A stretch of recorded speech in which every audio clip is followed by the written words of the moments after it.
Hello, Professor. It's Dylan Kelly, and today I'm going to be reviewing Experiment 8, which is chemical reactions in an aqueous solution. We're going to be going over 3 different reactions and equations in this experiment, and that is precipitant reactions, neutralization reactions, and oxygen reduction or redox reactions. So we're going to kick it off with precipitants. So what is a precipitant? A precipitant is when 2 soluble ionic salts react with each other to create an insoluble ionic salt. So as we can see here, this is one of the basic equations because it doesn't need to be balanced, but we have silver nitrate and sodium chloride. So basically you would cross them over since it's negative to positive, and you would get silver chloride plus sodium nitrate. One thing I've learned is that anything with sodium in it when it comes to state of matter is always aqueous, but for the silver chloride you'd have to use the chart. The chart would tell you that silver chloride is insoluble. So what we're going to do next is we're going to take, silver nitrate and some sodium carbonate, and we're going to find a reaction from that. So it's the same deal as before. You get silver nitrate, sodium carbonate. You take the carbonate and nitrate since it's -2 and positive, and you get silver carbonate and sodium nitrate.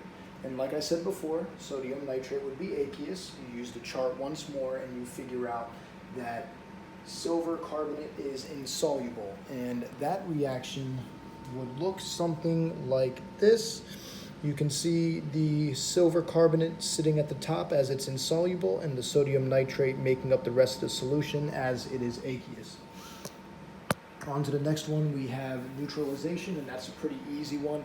Basically, if you have a very strong acid, it can react to a very strong base, and it neutralizes it, and it turns it into water or salt, or just salt if the base isn't strong enough. But in this case, we are using hydrochloric acid and sodium hydroxide. So it's set up right here. We have the hydrochloric acid, sodium hydroxide, same as before. Hydrogen will always pair with OH because that will always be H2O. And what you have left over is sodium and chloride. And the equation it leaves is, salt water. One thing that's cool about this equation is that it's actually considered exothermic. As we saw in the experiment, when they did react, we saw a burst of temperature about 11 degrees Celsius. Thought that was pretty cool.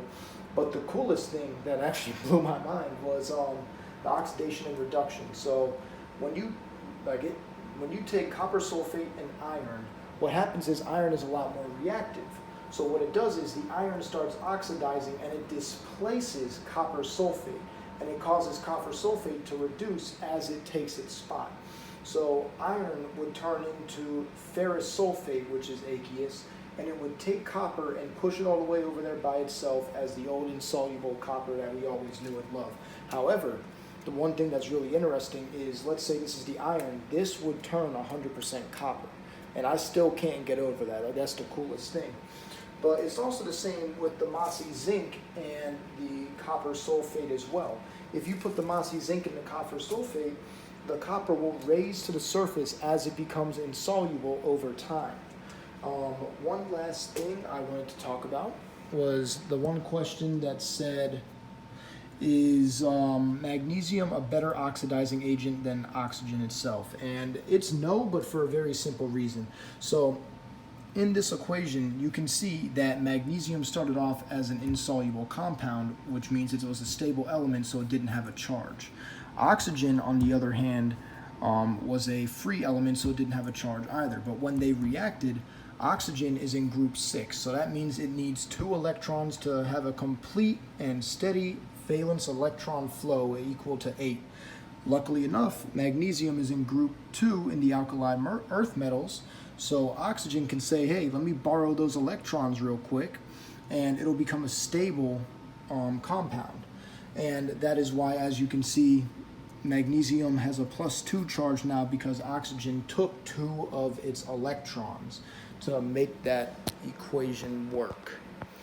But yeah, this was definitely the most fun I've ever had with an experiment so far. I also got to check out a bunch of YouTube videos afterwards to see more reactions. But yeah, quite the interesting experiments.